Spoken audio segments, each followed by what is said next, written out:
The nurses were all very consistent, which is something I appreciated. They were exceptionally caring. They were very considerate of what my needs were, and they were quick. They would come in and they would ask me things that I hadn't considered, but by asking me the question, they were able to give me comfort that I didn't know I needed yet. So I liked that they were anticipating what was coming, and I know that had to have been from a lot of experience on their part. So they took exceptionally good, compassionate care, I felt. They don't get the recognition for the hard work that they do, and they all worked very hard.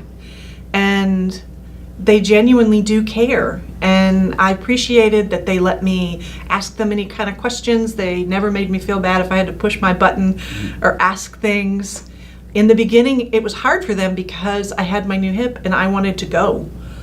I was ready to get out of bed, and they had to tell me, no, you can't get up yet, we need PT. So then I would make up excuses so that they would have to get me up.